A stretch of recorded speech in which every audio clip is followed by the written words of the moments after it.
Welcome to Gayatri competitive academy. భారత రాజ్యాంగానికి సంబంధించి అంటే ఇండియన్ కాన్స్టిట్యూషన్ సంబంధించిన ప్రియాంబుల్ ఆఫ్ ద కాన్స్టిట్యూషన్, భారత రాజ్యాంగ ప్రవేశిక మూలతత్వము, అలాగే భారత రాజ్యాంగ ఆలోచన, preamble of the constitution, forward page of the constitution, preface of the constitution అని వివిధ పేర్లతో పిలుచుకునే రాజ్యాంగంలో మొదటి పేజీని మనం ఈరోజు చెప్పుకోవడం జరుగుతుందండి. అన్ని కాంపిటేటివ్ ఎగ్జామ్స్కి చాలా ముఖ్యమైనది.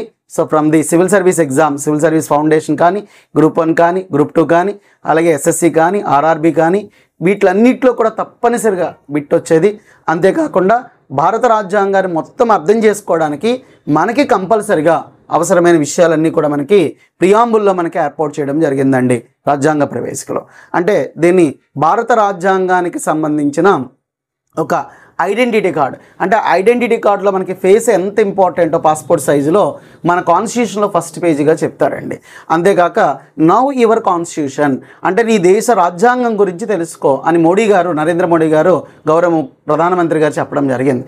అందులో నౌ యువర్ కాన్స్టిట్యూషన్లో చాలా ముఖ్యమైనది ఏంటంటే ద ఫస్ట్ పేజ్, అట్లీస్ట్ మొదటి పేజీ కనుక తీసుకున్నట్లయితే చాలా ముఖ్యమైనదండి. అందులో ముఖ్యంగా మనం చెప్పాలంటే సిబిఎస్ఈ ఎగ్జామ్స్లో, అలాగే స్టేట్ సిలబస్లో, ఐసిఎస్సిలో వాటిలో కూడా మన ఇండియన్ కాన్స్టిట్యూషన్ ప్రియాంబుల్ని కంపల్సరీగా అడగడం జరుగుతుంది అనమాట. రైట్, అందులో మొదటిగా we the people of India having solemnly resolve to constitute India into a sovereign, socialist, secular, democratic republic and to secure to all its citizens justice, social, economical and political liberty of thought, expression, belief, faith and worship, equality of status and of opportunity, and promote among them all fraternity, assuring the dignity of the individual and the unity and integrity of the nation in our Constituent Assembly this 26th day of November 1949 do hereby adopt, enact and give to ourselves this constitution. అంటే భారత రాజ్యాంగానికి సంబంధించిన మొదటి పేజీలో we the people of India having solemnly resolve to constitute India into sovereign, socialist, secular, democratic republic and to secure to all it citizen, భారత ప్రజలమైన మేము భారతదేశాన్ని సార్వభౌమ సర్వసత్తాకని 2 పదాలు వాడచ్చు. సార్వభౌమ సర్వసత్తాకని కూడా 2 పదాలు ఒకటే. సార్వభౌమ సామ్యవాద లౌకిక ప్రజాస్వామ్య గణతంత్ర వ్యవస్థగా నిర్మించడం కొరకు సాంఘిక ఆర్థిక రాజకీయ న్యాయము, ఆలోచన, భావప్రజ్ఞ, నమ్మకము, విశ్వాసము, ఆధ్యాత్మిక విషయాల్లో స్వేచ్ఛ,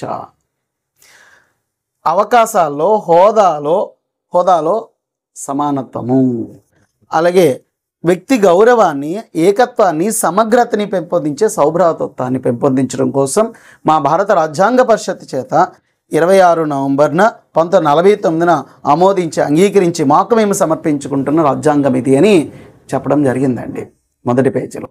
తప్పనిసరిగా భారత పౌరుడిగా ఉన్న ప్రతి ఒక్కరూ చూడవలసిందండి. ఇది ఒక ఐడెంటిటీ కార్డు, ఇది ప్రీఫేస్, మొత్తం రాజ్యాంగ తత్వము, ఆలోచన. అంటే ఇది ఆలోచన అని ఎందుకు అనవలసి వచ్చింది, ఇందులో ఉన్న ప్రధానమైన అంశాలన్నీ కూడా మనకి ఏమున్నాయి, ఒక్కొక్క పదానికి ఒక అవినాభావ సంబంధం ఉంది. అంటే ఇందులో ఒక్క పదం తెగితే రాజ్యాంగంలో చాలా భాగాలు, విషయాలన్నీ కూడా వైఫల్యం చెందుతాయండి. అలా ఒక్కొక్క పదానికి ఒక అద్భుతమైన సంబంధాన్ని మనకి ఏంటంటే ఏర్పాటు చేయడం జరిగింది.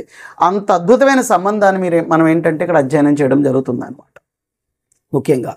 అయితే ఈ రాజ్యాంగ ప్రవేశిక అనే ఒక ఐడియాలజీని మన కాన్స్టిట్యూషన్లో తీసుకురావడాన్ని అనేక మంది పాశ్చాత్య తత్వవేత్తలు, పొలిటికల్ ఫిలాసఫర్ చాలామంది మనకి ఏంటంటే కనుక గ్రాన్విల్ ఆస్టిన్ గారు కానీ, అలాగే రాజనీతి సిద్ధాంతకర్తలు అనేక మంది, విదేశీయ ఆధునిక రాజనీతి తత్వవేత్తలు అనేక మంది దీన్ని ఏంటంటే ఎంతో గొప్పగా పొగిడారండి.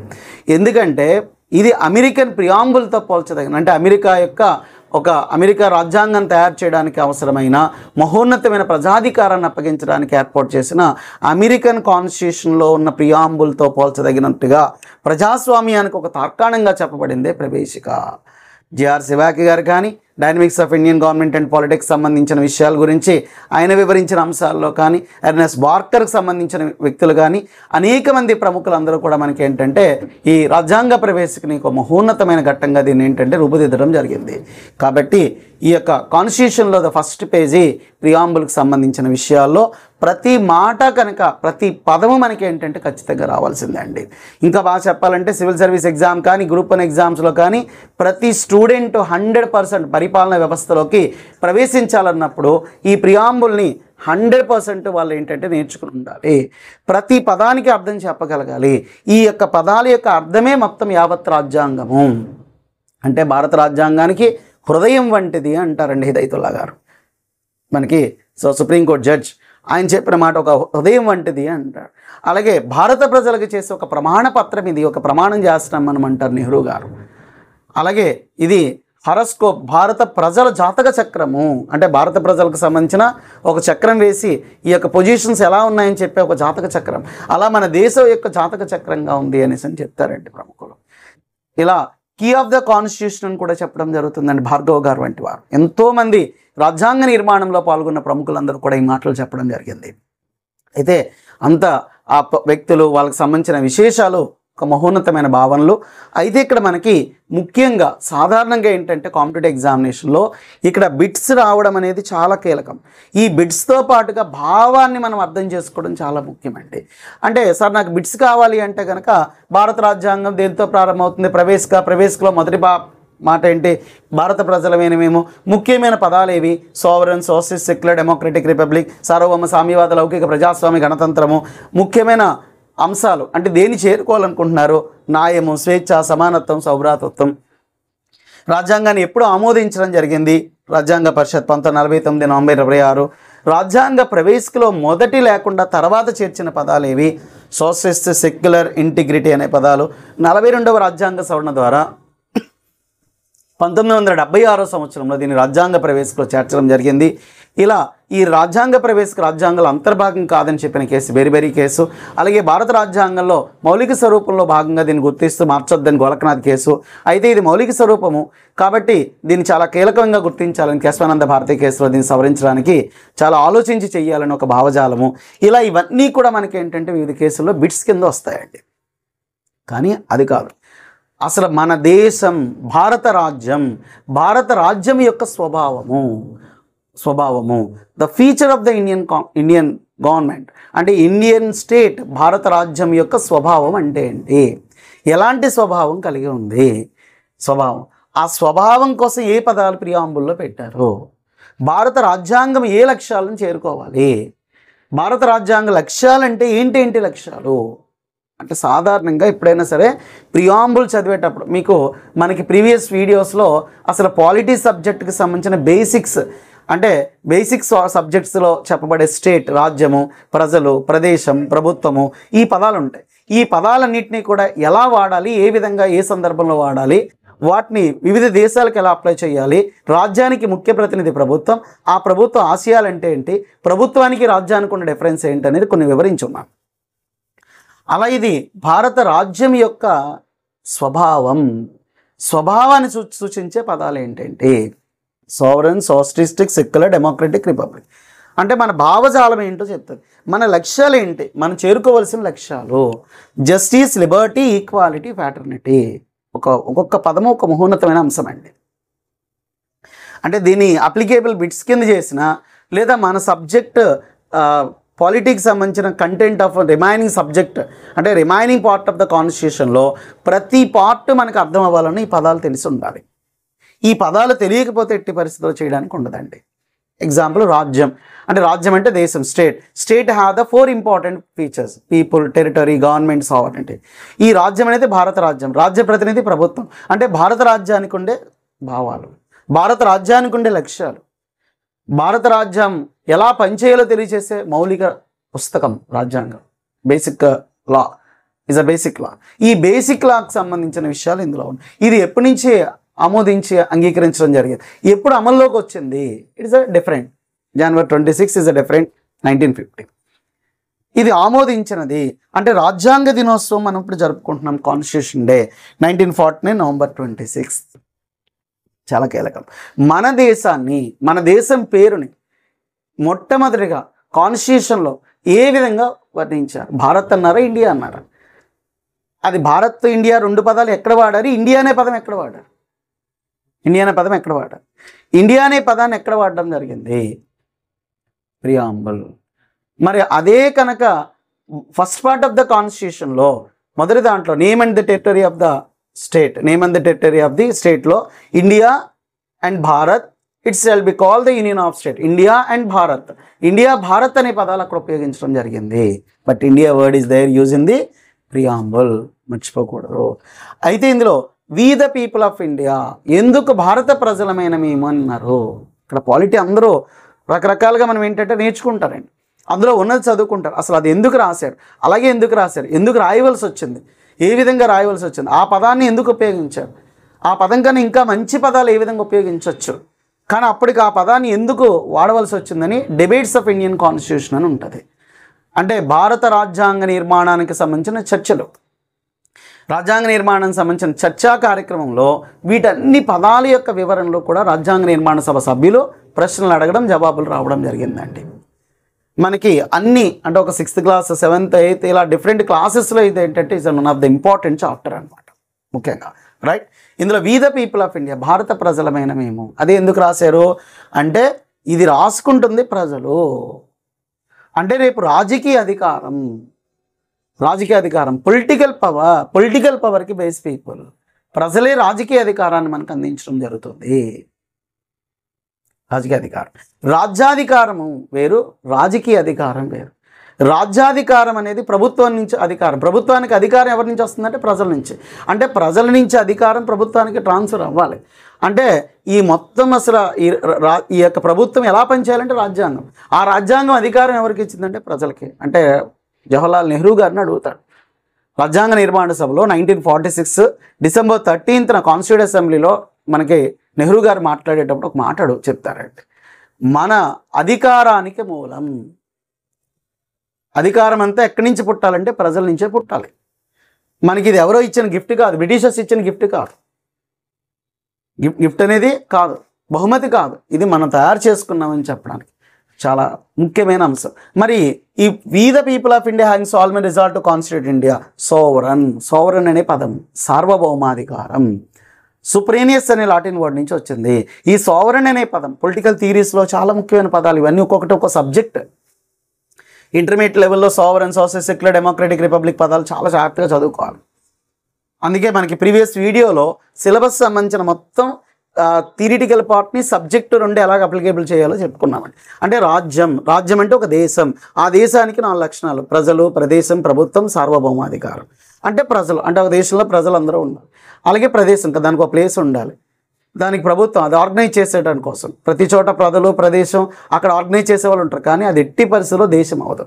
అంటే ఆంధ్రప్రదేశ్ రాష్ట్రము, గుజరాత్, మహారాష్ట్ర ఎట్టి పరిస్థితుల్లో దేశం అవ్వదు, ఎట్టి పరిస్థితుల్లో. అలాగే హైదరాబాద్ ఒకటి కూడా రాజ్యం అవ్వదు, అమరావతి ఒకటి రాజ్యం అవ్వదు, ఢిల్లీ ఒకటి రాజ్యం అవ్వదు. నగరాలు కానీ, రాష్ట్రాలు కానీ, జిల్లాలు కానీ సార్వభౌములు కాదు, దేశం మొత్తం. అత్యున్నతమైన అధికారము, పనిష్ చేసే అధికారము, defence power, ultimate power, single decision పవర్నే సోవరన్ అంటారు. దేశానికి 1947లో ముందు భారతదేశంలో ప్రజలు ఉన్నారు, ప్లేస్ ఉంది భారతదేశంలో బ్రిటిష్ ప్రభుత్వం కూడా నడిచారు, కానీ మన మీద మనం నిర్ణయం తీసుకోలేము. అప్పటికి 1947 August 15th ముందు, 1947 August 15 తర్వాత నుంచి మన మీద మనం నిర్ణయం తీసుకోవడానికి వాడిన పదమే సోవరన్. మరి ఈ సోవరన్ అధికారం ఎవరికి ఇచ్చారు? సూపరీనియస్ పవర్. ఈ పవర్ ఎవరికి ఇచ్చారు అనేది రాజ్యాంగం చదవడం అంటేనే వేర్ దేర్ ఇస్ పవర్ ఎవరికి ఇచ్చారు? పవర్ అందరికీ ఇచ్చారా? ఈక్వల్కి ఇచ్చారా? రాష్ట్రపతికి ఇచ్చారా? ఉపరాష్ట్రపతికి ఇచ్చారా? ప్రధాని మంత్రిమండలికి ఇచ్చారా? సుప్రీంకోర్టుకి ఇచ్చారా? పార్లమెంట్కి ఇచ్చారా? ఈ మూడింటికి ఇచ్చారా? ఈ మూడింటిని చెక్ అండ్ బ్యాలెన్స్ చేశారా? చెక్ అండ్ బ్యాలెన్స్ చేయడం అనేది జరిగిందా? ఏ విధంగా చేయడం జరిగింది అనేది చాలా ముఖ్యమైన అంశం కాన్స్టిట్యూషన్ చదవడం అంటే. అది ఆ చెక్ అండ్ బ్యాలెన్సెస్ కాన్స్టిట్యూషన్లో ఏ పార్ట్లో మనకి చెక్ అండ్ బ్యాలెన్సెస్ కనిపిస్తాయి, ఏ సందర్భంలో కనిపిస్తుంది. అయితే సార్ మరి ఎందుకే సోవరెన్ ఎవరు? ఇది మన సినిమాలో లాగా ఈ బాహుబలి సినిమాలో మహిష్మతి సామ్రాజ్యానికి అధిపతి ఎవరనే నిర్ణయం రాజరేఖల్లో పలానా వ్యక్తి రాజు, అతనే అత్యున్నతమైన అధికారి అని చెప్తాం. మరి మనకి సోవరెన్ ఎవరంటే సింగిల్గా చూపెట్టాలి. ఇక్కడ చూస్తే పీపుల్ అని ఉంది, సింగిల్గా ఎవరిని చూపెట్టాలంటే ప్రెసిడెంట్, రాష్ట్రపతి ఎందుకు సార్వభౌమాధినేత అయ్యాడు? ఏ సుప్రీంకోర్టు చీఫ్ జస్టిస్ అవ్వచ్చుగా, ప్రధానమంత్రి అవ్వచ్చుగా, ఎందుకు ప్రధానమంత్రి సోవరెన్ అవ్వలేదు? ఏ ప్రజాస్వామ్య దేశం కదా, ఎందుకు సోవరెన్ అనేది రాష్ట్రపతి లెసన్లో ఉంటుంది. ఆ రాష్ట్రపతి లెసన్ చదివేటప్పుడు సోవర్నిటీ ఎందుకు అలా బిల్డప్ చేశారు, ఆ విధంగా ఎందుకు తీసుకురావాల్సి వచ్చిందనే విషయాన్ని 100% నేర్చుకోవాల్సిన విషయం అండి. అక్కడ సోవరెన్ నేను రాష్ట్రపతి చెప్పేటప్పుడు మళ్ళీ ఆ ప్రియాంబుల్ని కనెక్టివిటీతో చెప్తాను. అక్కడ ఎందుకు అసలు రాష్ట్రపతికే సోవరెన్ పవర్ ఎందుకు ఇవ్వాల్సి వచ్చింది, రాష్ట్రాలు కేంద్రాలకు అక్కడ ఎన్నికల గణం నుంచి ఎలా రావడం, అక్కడ క్యాలిక్యులేషన్స్ సిస్టమ్స్ ఇవన్నీ అక్కడికి అప్లికేబుల్ చేసుకోవాలి. ఈ విషయం తెలిసినా కానీ symbol of sovereignty in India, భారత సార్వభౌమత్వాన్ని చిహ్నం ఎవరు? రాష్ట్రపతి. సోషలిస్ట్. సోషలిస్ట్ అనే వర్డ్ ఏ విధంగా ఏ సందర్భంలో మన దేశానికంటే రాజ్యాంగం రాసినప్పుడు సోషలిస్ట్ సెక్యులర్ అనే పదాలు అవసరం లేదు అని రాజ్యాంగ నిర్మాణ సభలో అడిగారు. వద్దని చెప్పేశారు. ప్రొఫెసర్ కేటీ షా వాళ్ళు, భార్గవ దాస్ వీళ్ళందరూ అడిగారు ఈ రెండు ఉంటే మంచిగా సోషల్ సెక్యులర్.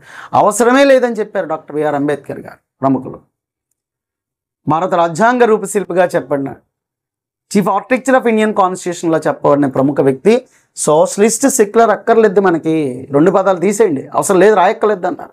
అందుకే 42nd అమెండ్మెంట్లో చేర్చారు. అరే ఆ తర్వాత ఎందుకు చేర్చారు, అప్పుడు ఎందుకు అక్కర్లేదు అన్నారు? సోషలిస్ట్ అంటే it's the simply meaning of equality, equality of status and of opportunity promote among them all అని ఉంది సోషలిస్ట్. ఈక్వాలిటీ ఉన్నప్పుడు సోషలిస్ట్ అక్కర్లేదు అని చెప్పారు. ఆ సోషలిజం అంటే ఏంటి, సోషలిజం ఏ విధంగా పుట్టింది, ఏ విధంగా పెరిగింది, సోషలిజం ఏ రూపాల్లోకి వెళ్ళింది, సోషలిజాన్ని ఎన్ని రకాలుగా వివరించవచ్చు, భారతదేశంలో సోషలిజం అనే అంశాలు ఏ యొక్క కాన్స్టిట్యూషన్లో ఏ పార్ట్లో ఉంటే ఎలా ఉంటే సోషలిజం అనేది ఏ విధంగా ప్రజెంట్ సినారియో మారిపోతుంది, ఈ సోషలిజం కాన్సెప్ట్గా ఆపోజిట్గా ఉండే లిబరలైజేషన్, ప్రైవేటైజేషన్, గ్లోబలైజేషన్ ఎలా వచ్చాయి, అసలు సోషలిజం ఏ ప్రపంచంలో ఎలా వచ్చింది, ఎలా మన దేశంలోకి వచ్చింది, మన దేశంలోకి సోషలిజం భావాలు ఎందుకు ఎలా ఏర్పడ్డాయి, మనం ఎందుకు రాజ్యాంగంలో సోషలిజం అనే పదం అనేది చేర్చవలసి వచ్చిందనేది is one of the important topic ఇందులోనే. ఇది గ్రూప్ 1 మెయిన్స్కి, గ్రూప్ 2కి కూడా చాలా అత్యంత కీలకమైన అంశం అండి సోషలిజం అనేది. చాలా బ్యూటిఫుల్గా, చాలా అద్భుతంగా మనం ఏంటంటే వీటన్నిటిని కూడా ఒక సమన్వయపరుచుకొని మహోన్నతంగా సోషలిజాన్ని నేర్చుకోవచ్చు. అంత మనకి సమయాభావంలో నేను సపరేట్గా అంటే ప్రియాంబుల్లో ఏ అంశాలు ఏ ధోరణితో ఏ విధంగా అర్థం చేసుకోవచ్చు అనే విషయాలు మాత్రమే నేను ఇక్కడ మాట్లాడుతున్నాను అన్నమాట. అందుకు సోషలిజం అనే పదం మొదటిగా అక్కర్లేదు అని చెప్పడం జరిగింది. ఇవన్నీ మనకి రెగ్యులర్ క్లాసెస్లో మన మెటీరియల్తో పాటు మన క్లాస్ రూమ్ నోట్సెస్, ఎక్స్ప్లెనేషన్స్, దీని ఎగ్జామినేషన్ క్వశ్చన్స్ అన్నీ కూడా ఉంటాయి. మన ఛానల్ సంబంధించిన సబ్స్క్రైబ్ చేసుకోవడం, అలాగే లైక్ చేయడం, కామెంట్స్ చేయడం, మీ ఫ్రెండ్స్కి చెప్పడం కూడా చేయండి.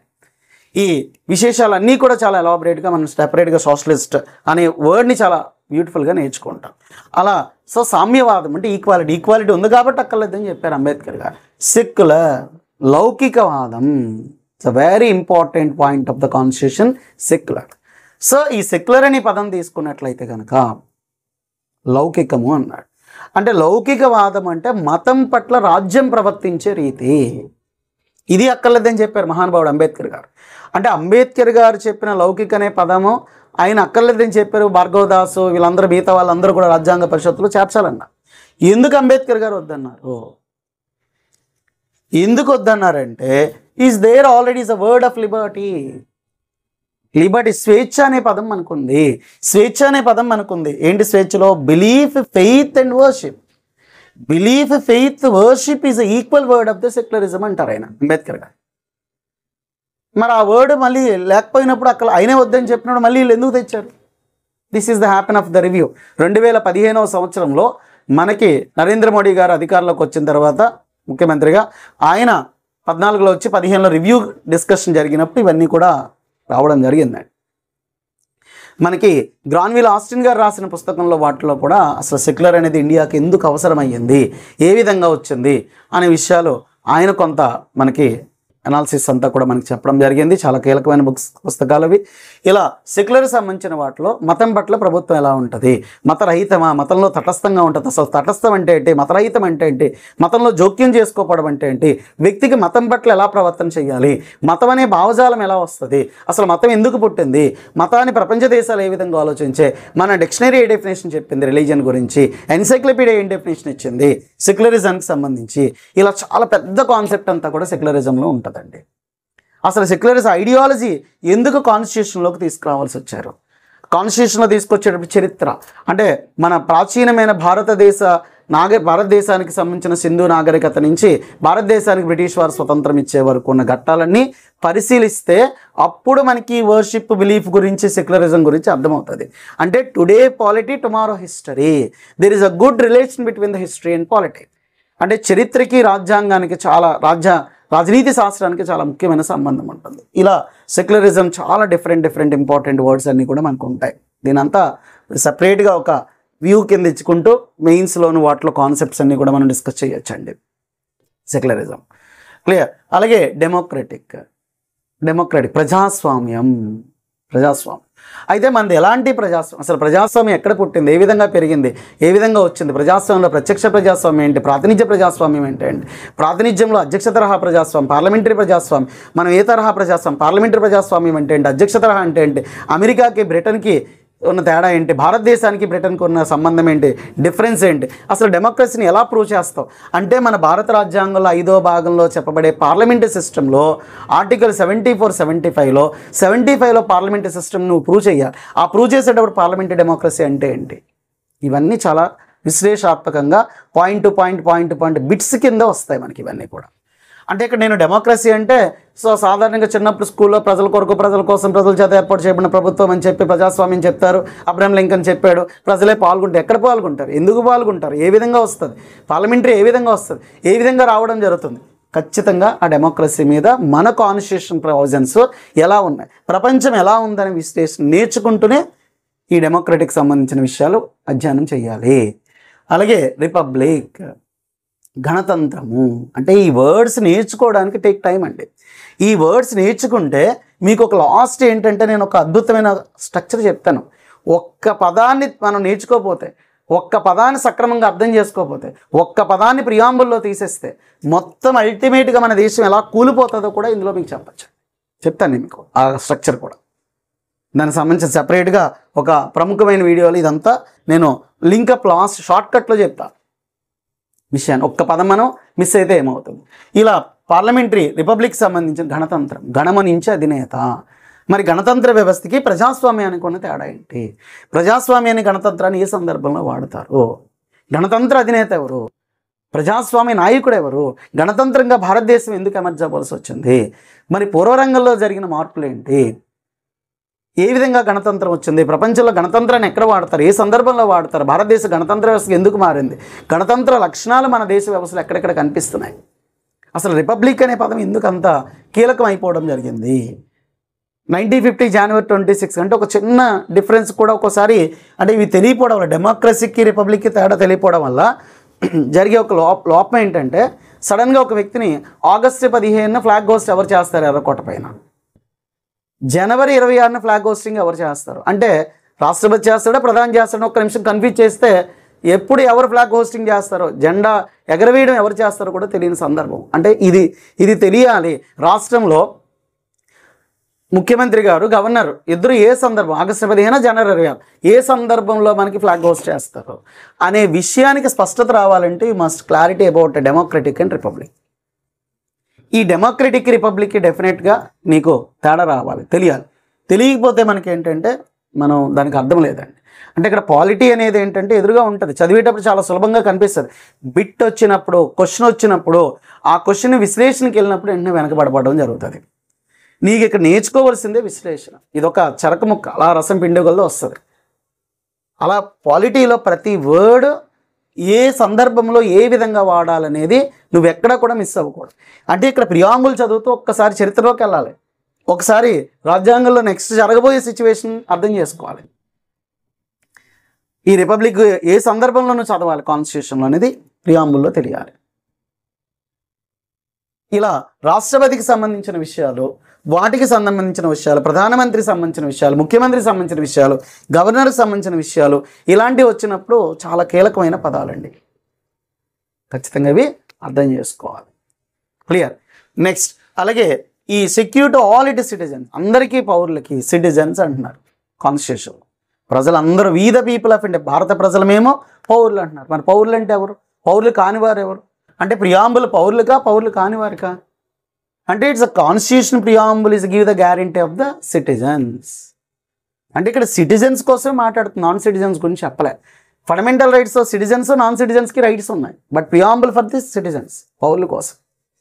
ఇలా ఎన్నో కీలకమైన పదాలన్నీ కూడా రాజ్యాంగ ప్రవేశంలో మనకి ఇక్కడ కనిపిస్తాయి. సో నేను ఇక్కడ వీటి మీద వచ్చే బిట్స్ సింపుల్ వేలో దీని యొక్క క్వశ్చన్ పేపర్స్ మెటీరియల్ సంబంధించిన structure, preliminary orientation, mains orientation, objective orientation ఏ విధంగా చదవాలి, సివిల్ సర్వీస్కి ఏ విధంగా చదవాల్సి ఉంటుంది, గ్రూప్ 1 మెయిన్స్కి ఎలా చదవాలి, గ్రూప్ 1 ప్రిలిమినరీకి సంబంధించిన ఎలా చూడాలి, గ్రూప్ 2కి ఎలా చదవాలి, ఎస్ఎస్సి ఆర్ఆర్బీ లెవెల్లో సింపుల్గా మనకి బ్యాంకింగ్, సచివాలయం, ఫారెస్ట్ ఆఫీసర్, కానిస్టేబుల్ ఎస్ఐ ఎగ్జామ్కి ఎలా చూడాలి, ఇలా సింపుల్గా చూడాలి.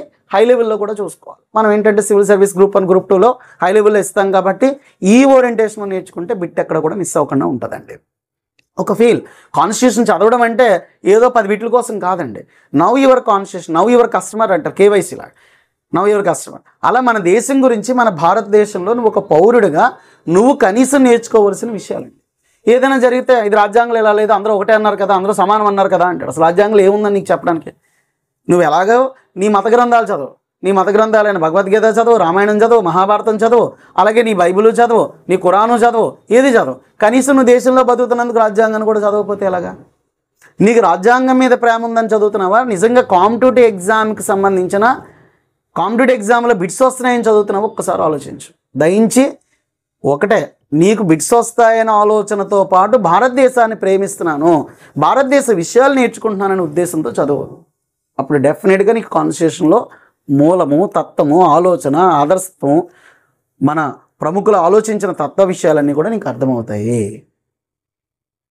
అర్థం చేసుకుంది. ఇలా ఇవన్నీ కూడా మనకి ఏంటంటే స్వభావాంశాలు, స్వభావం భారత రాజ్యాంగాన్ని. So justice, social, economical, political. Justice న్యాయం. న్యాయం అంటే ఏంటి, న్యాయ భావన ఏంటి, న్యాయం ఏ విధంగా సందర్భంలో వాడతారు, న్యాయంలో ఉండే రకాలు ఏంటి, న్యాయం ఏ సందర్భంలో ఇవ్వాల్సి ఉంటుంది, భారత రాజ్యాంగంలో జస్టిస్ అనేది ఎవరికి ఇవ్వాలి, జస్టిస్ని ఫుల్ఫిల్ చేయడానికి రాజ్యాంగంలో ఏ భాగాల్లో జస్టిస్ని ఫుల్ఫిల్ చేశారు, 3rd పార్టా, 4th పార్టా లేదా 5th పార్టా, సుప్రీంకోర్టు దగ్గర చేశారా, ముందే చేశారా, ఏ సందర్భంలో జస్టిస్ చేశారు. జస్టిస్ సోషల్ జస్టిస్ అంటే, ఎకనామికల్ జస్టిస్ అంటే, పొలిటికల్ జస్టిస్ కోసం ఏ యొక్క కాన్స్టిట్యూషన్ ప్రావిజన్ పెట్టారు, కాన్స్టిట్యూషన్ రైట్స్ ఇచ్చారు, సోషియో ఎకనామికల్ కోసం ఇచ్చిన కాన్స్టిట్యూషన్ ప్రావిజన్స్ ఏంటి, చట్టాలు ఏమేమి ఉన్నాయి, స్కీమ్స్ ఏమున్నాయి. లేటెస్ట్గా కేంద్ర రాష్ట్ర ప్రభుత్వాలకు సంబంధించిన ప్రతి కార్యక్రమంలో సోషియో ఎకనామికల్, పొలిటికల్ జస్టిస్ అంటే ఏంటి, అసలు జస్టిస్ ఏంటి, జస్టిస్ ఏంటి అంటే జస్టిస్, జస్కో ఈ పదాలు ఎక్కడి నుంచి పుట్టాయి అది కాదు. Just you can learn. దాన్ని అర్థం చేసుకోవడానికి చాలా చాలా క్రూషియల్ అండి. అసలు ఎవరికి ఇవ్వాలి, ఎందుకు జస్టిస్, ఇది జరగకపోతే ఏమవుతుంది, ఏ విధంగా దీన్ని జస్టిస్ మనకు రూపుదిద్దుకోవాల్సి ఉంటుంది. Liberty, Liberty of thought expression. Think చేయి, ఎక్స్ప్రెషన్ ఇవ్వు. సో బిలీవ్ చేయి, ఫెయిత్ చేయి, వర్షిప్ చేయి అని చెప్తున్నారు. అంటే సాంఘిక, ఆర్థిక, రాజకీయ న్యాయం. సాంఘిక న్యాయం అంటే, ఆర్థిక న్యాయం అంటే, రాజకీయ న్యాయం అంటే, దీని మీద సాంఘిక చట్టం ఏంటి, రాజకీయ చట్టం ఏంటి, అంటే రాజ్యాంగంలో ఆర్థిక న్యాయం కోసం ఏమేమి చర్యలు చేపట్టారు, సాంఘిక న్యాయం కోసం ఏం చేశారు, ఆర్థిక న్యాయం కోసం ఏం చేశారు, ఎంతవరకు మనం ఫుల్ఫిల్మెంట్ చేస్తున్నాం, అవన్నీ ప్రస్తుత భారతదేశ వ్యవస్థలో ఏ విధంగా జరుగుతున్నాయి. అలాగే లిబర్టీ ఆఫ్ థాట్, థాట్లో ఆలోచనలు ఎక్కడ రాజ్యాంగంలో ఆలోచించి భావాన్ని ప్రకటించే అవకాశం ఇచ్చారు, ఏ భాగంలో ఈ ప్రియాంబుల్కి సంబంధించిన ఫుల్ఫిల్మెంట్ ఇచ్చారు, పార్లమెంట్ సభ్యులకి ఎక్కడ ఇచ్చారు, పౌరులకి ఎవరికి ఇచ్చారు, పౌరులు కాని వారికి ఇచ్చారా లేదా, ఈ థాట్ అండ్ ఎక్స్ప్రెషన్. అంటే మిగతా భాగాలు కూడా కాన్స్టిట్యూషన్లో తెలియాలి. అంటే నేను ఇంకా మీకు కాన్స్టిట్యూషన్ అంటే ఏంటి బేసిక్ ఒక చాప్టర్ చెప్తా, అసలు అవి చదవకుండా అసలు ఇవి అర్థం అవ్వవు నిజం చెప్పాలంటే. అయినప్పటికీ కూడా మీరు ఏంటంటే ఎలా ఆలోచించాలి, ఎలా చదవాలనే విషయాలు మాత్రం నేను ఇక్కడ మీకు ఫుల్ ప్లెడ్జ్డ్గా మాట్లాడుతున్నాను. Thought, expression, belief and faith and worship. Belief అంటే what is different between the belief and faith. Worship, belief, ఫెయిత్కున్న డిఫరెన్స్ ఏంటి, ఏ విధంగా ఈ 3 పదాలు చూడాలి. ఇవి మళ్ళీ కాన్స్టిట్యూషన్ ప్రియాంబుల్ తర్వాత మనకి ఫండమెంటల్ రైట్స్లోనా, డిపిఎస్పిస్లోనా, ఇతర చోట్ల ఎలా ఫుల్ఫిల్ చేశారు ఈ words. Liberty, equality of status and opportunity and promote among them all. అవకాశాల్లో, హోదాలో సమానత్వం. సమానత్వం అంటే ఏంటి, సమానత్వ భావన ఏంటి, సమానత్వ రకాలు ఏంటి, సమానత్వానికి దేని ప్రాతిపదికగా తీసుకుంటాం, ఎందులో సమానత్వం ఏమంటున్నారు, హోదా, ఆపర్చునిటీ. హోదా అనేది వ్యక్తులకు ఏ సందర్భంలో ఇస్తున్నారు, అవకాశాలు ఏ సందర్భంలో, అసలు అవకాశం అంటే ఏంటి, హోదా అంటే ఏంటి, హోదాలో ఎవరిని హోదాగా చూడాలి, ఎవరికి అవకాశం ఇవ్వాలి, అందరికీ ఎలా ప్రమోట్ చేయమంటున్నారు. అంటే అవకాశాలు, హోదాలో సమానత్వాన్ని అందరికీ అందించండి అంట. సో ఆ పదం చాలా క్లియర్గా నేర్చుకోగలగాలి. అప్పుడు మీకు దీని అప్లికేషన్స్ అన్నీ కూడా మనం చూడండి. ఫ్యాటర్నిటీ అంటే బిట్స్ వస్తాయండి, బిట్స్ ఎలాగో చేస్తారు, పెద్ద విషయం కాదు. ఈ భావజాలం అర్థం చేసుకోవడం చాలా ఇంపార్టెంట్. తప్పనిసరిగా. ఫ్రాటర్నిటీ సౌభ్రాతృత్వము, లిబర్టీ, ఈక్వాలిటీ, ఫ్రాటర్నిటీ. ఫ్రెంచ్ విప్లవం తీసుకొచ్చాం. ఫ్రెంచ్ విప్లవం ఏంటి? ఫ్రెంచ్ విప్లవం ఏంటి అసలు? అక్కడ ఏం జరిగింది? ఏ విధంగా వచ్చింది? అంటే అందుకే చెప్పా, ప్రియాంబుల్ చదివేటప్పుడు చరిత్ర తెలియాలి, తర్వాత జరగబోయే రాజ్యాంగ నిర్మాణం తెలియాలి, చరిత్రలో ఘట్టాలు తెలియాలి, ప్రపంచ సంఘటనలు తెలియాలి, ఆ ప్రపంచ సంఘటనల నుంచి ఇవి ఎలా పుట్టాయో తెలియాలి, ఈ భావజాలం ఎలా పుట్టిందనే థియరీ రావాలి, అప్పుడు ఈ వర్డ్స్ వస్తాయి. అందుకే సివిల్ సర్వీస్ ఫౌండేషన్ 1, 2కి చాలా క్రూషియల్ ఇవన్నీ. నేను మామూలుగా చదువుతానంటే కుదరదు.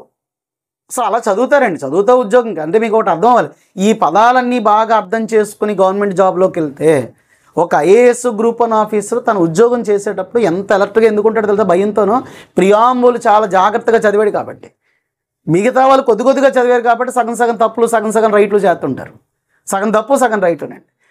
అందుకు అత్యున్నత స్థాయిలో ఉన్న వాళ్ళకి కాన్స్టిట్యూషన్ ప్రియాంబుల్ అర్థమై చదువుకున్నారా, తప్పు చెయ్యాలంటే ఒక్కసారి భయం వస్తుందండి, ఆ షేక్ వస్తుంది. కారణం ఏంటంటే ప్రజలకి ఇవి నేర్పితే, అలాగే ప్రభుత్వ ఉద్యోగంలో వెళ్ళే వాళ్ళకి వీటి పట్ల పూర్తి సంపూర్ణ అవగాహన కలిగిస్తే ప్రభుత్వంలో చాలా సమస్యలన్నీ పరిష్కరించబడతాయి, చాలా అవరోధాలన్నీ కూడా వైదొలుగుతాయి. ఆ అవరోధాలు వైదొలగాలి అంటే ఖచ్చితంగా ప్రియాంబుల్లో ఉన్న ప్రతి పదము ప్రభుత్వ ఉద్యోగంలో చేరే అటెండర్ ఎగ్జామ్ నుంచి ఐఏఎస్ వరకు కూడా ఇది తెలిస్తే ప్రజల్ని కార్పొరేట్ కంపెనీ దగ్గరికి వెళ్ళినప్పుడో, ఎయిర్టెల్ ఆఫీస్ దగ్గరికి వెళ్ళినప్పుడో, లేకపోతే కనుక మనకి ప్రైవేట్ కంపెనీల దగ్గరికి ఎక్కడైనా సిమ్ కార్డు కోసం వెళ్ళినప్పుడో మనల్ని ఎంత గౌరవంగా చూసి మనకి మర్యాదలు చేస్తారో ప్రభుత్వ ఆఫీసుల్లో కూడా అంత మర్యాద జరుగుతుంది. ఈ ప్రియాంబుల్ ప్రజలు చదువుకున్నప్పుడు, ఈ ప్రియాంబుల్ ప్రభుత్వ ఉద్యోగులకి బాగా నేర్పినప్పుడు, వాళ్ళకి నేర్పించి వీటి మీద బిట్స్ అడిగినప్పుడు, అంతవరకు డెమోక్రసీలో ఈ సమస్యలన్నీ ఉంటాయండి. ప్రజలు ఓటు వేసేటప్పుడు అలాగే డబ్బులు తీసుకోవాలా లేదన్నప్పుడు కూడా ఇవన్నీ ఆటోమేటిక్గా గుర్తొచ్చేస్తాయి. ఇవా నేర్చుకుంటే చెప్తాను, ఇవన్నీ అప్లికేషన్స్ ఎక్కడెక్కడ వస్తాయి. ఇలా fraternity assuring the dignity of the individual and unity of integrity of the nation. అంటే assuring the dignity of individual అంటే ప్రతి ఒక్క వ్యక్తి గౌరవము, అలాగే సో ఏకత్వము, సమగ్రత అంటే ఏంటి, ఏకత్వం అంటే ఏంటి, యూనిటీకి ఇంటిగ్రిటీకి బేసిక్ డిఫరెన్స్ ఏంటి, ఏ సందర్భంలో ఈ పదాలు వాడతారు, యూనిటీ పదం ఇంటిగ్రిటీ పదం, డిగ్నిటీ గురించి ఎందుకు వాడారు, ఫ్రాటర్నిటీ కోసం అంత ఎందుకు ఫ్రెంచ్ విప్లవం జరిగింది, ఆ ఫ్రాటర్నిటీ మన కాన్స్టిట్యూషన్కి స్వతంత్రానికి ఉద్యమ కాలంలో ఫ్రాటర్నిటీ ఎలా డెవలప్ అయ్యింది, స్వతంత్రం తర్వాత మనకి ఏం మార్పులు వచ్చాయి, రాజ్యాంగంలో ఫ్రాటర్నిటీ ఏ సందర్భంలో వాడారు, ఇప్పుడు కూడా మన దేశ ప్రభుత్వంలో కేంద్ర రాష్ట్ర ప్రభుత్వాల్లో ఫ్రాటర్నిటీ కోసం ఏం చర్యలు చేపట్టింది, మన ఫ్రాటర్నిటీ డెవలప్మెంట్ కోసం కేంద్ర రాష్ట్ర ప్రభుత్వాలు చట్టాల్లో, రాజ్యాంగంలో, స్కీమ్స్లో, పథకాల్లో, వ్యవహారికంలో, జనాభా కల్చరల్ యాక్టివిటీస్లో, వ్యవస్థలో వీటినన్నింటిని కూడా ప్రవేశపెట్టింది.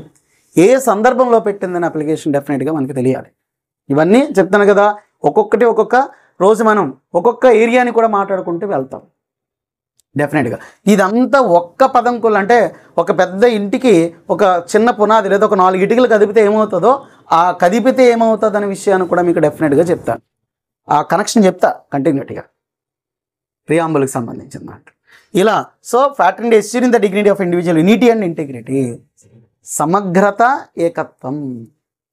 సమగ్రతకి ఏకత్వానికి డిఫరెన్స్. ఏకత్వం ఏ సందర్భంలో వాడుతో, సమగ్రత అంటే ఏంటి? 42వ రాజ్యాంగ సవరణ ద్వారా 42nd అమెండ్మెంట్లో socialist and secular integrity words are introduce in the constitution. What is an important reason, ఎందుకు ఈ 3 పదాలు కాన్స్టిట్యూషన్లో ప్రవేశపెట్టడం జరిగింది? సో ఈ పదం యొక్క అర్థం ఏంటి? In our constitute assembly this 26 day November 26, 1949 do hereby adopt తెచ్చుకొని ఎనాక్ట్మెంట్ చట్టం. ఎవరు చేస్తున్నారు enactment? Give to ours this constitution, gives to ours అంటే ఆ మన రాజ్యాంగ నిర్మాణ సభ ఇది అందించింది. మరి ఈ డేట్ ఇక్కడ ఓకే, కాన్స్టిట్యూట్ అసెంబ్లీ ఒప్పుకున్న డేట్. సో మనం ఇచ్చుకుంటున్నాం, మనం సమర్పించుకుంటున్నాం అంటే దీనికి అధికార మూలం ఎక్కడి నుంచి వస్తుంది? సో ఈ పదాలు మన కాన్స్టిట్యూషన్ ప్రకారం ఇంటిగ్రిటీ పోతే యూనిటీ ఎలా పోతుంది, యూనిటీ పోతే ఫ్రాటర్నిటీ ఎలా పోతుంది, ఈక్వాలిటీ ఎలా ఫెయిల్ అవుతుంది, ఈక్వాలిటీ పోతే లిబర్టీ ఎలా పోతుంది, లిబర్టీ ఎలా ఫెయిల్ అయితే జస్టిస్ ఏ విధంగా పోతుంది, జస్టిస్ నుంచి రిపబ్లిక్ సిస్టమ్ ఎలా పోతుంది, రిపబ్లిక్ సెక్యులర్ సోషలిస్ట్ సావరిటీ దెబ్బతిని దేశం ఏ విధంగా దెబ్బతింటుందోనే ఒక ఇంపార్టెంట్ లింకేజ్ ఉంటుంది. డెఫినెట్గా అది చెప్తాను మీకు. అదేవిధంగా ఇంటిగ్రిటీ కాపాడితే యూనిటీ డెవలప్ అవుతాయి, యూనిటీ నుంచి ఫ్రాటర్నిటీ ఎలా డెవలప్ అవుతుంది, ఫ్రాటర్నిటీ నుంచి ఈక్వాలిటీ ఎలా వస్తుంది, లిబర్టీ ఎలా పుడుతుంది, జస్టిస్ ఎలా డెవలప్ అవుతుంది, రిపబ్లిక్ ఏ విధంగా నిర్మాణం అవుతుంది, డెమోక్రటిక్ సిస్టమ్ ఎలా వస్తుంది, సెక్యులర్ సిస్టమ్ ఏ విధంగా అవుతుంది, సోషలిజం ఒక సావరెన్ కంట్రీగా ఇండియా ఎలా కంటిన్యూ అవుతుంది.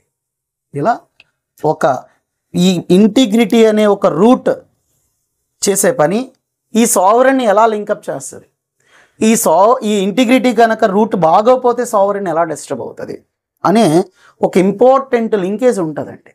ఆ ఇంపార్టెంట్ లింకేజ్ నేను ఒక ప్రాక్టికల్గా నేను ఒక్కొక్క వర్డ్ ఒక్కొక్క టాపిక్లో వివరించేటప్పుడు దీన్ని వివరిస్తాను. ఎందుకంటే పావు గంటలో 10 నిమిషాలు చెప్పేసుకునేది కాదు, ఒక 2 నిమిషాల్లో 10 నిమిషాలు చెప్పండి సార్ రిపబ్లిక్ అంటే. ఎస్ఎస్సి ఆర్ఆర్బికి సంబంధించి ఒక 15 బిట్స్ వస్తే మనకి ప్రాబ్లం లేదు.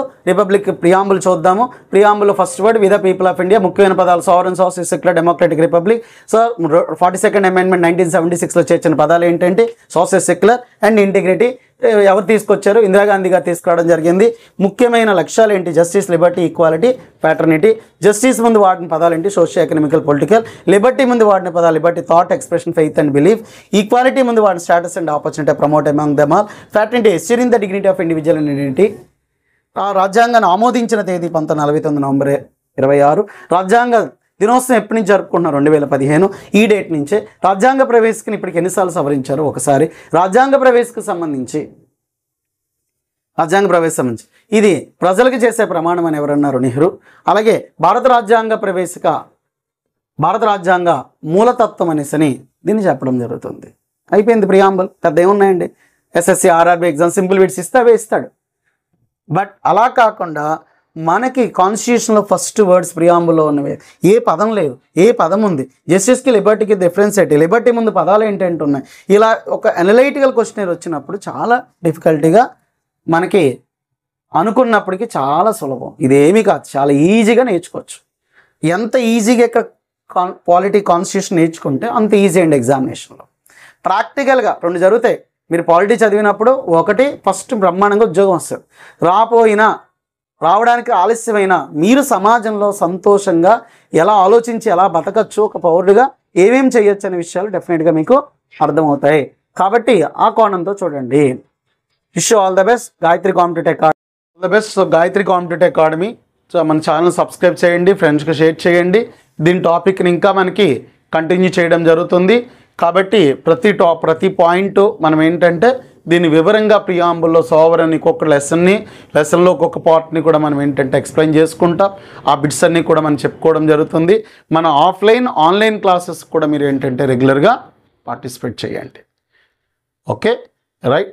ఆ యొక్క మన ఛానల్ని సబ్స్క్రైబ్ చేయండి, మిగతా వాళ్ళకి షేర్ చేయండి. అన్ని పరీక్షలకి కూడా మనకి ఏంటంటే కాన్స్టిట్యూషన్లో ఉన్న ప్రియాంబుల్ ఏ విధంగా ఉపయోగపడుతుందనే ఆలోచన మాత్రమే నేను ఇక్కడ ఇవ్వగలిగాను. దీని ఇంకా వివరంగా మన రెగ్యులర్ క్లాసెస్లో ఎప్పుడు కూడా జరుగుతూ ఉంటాయి.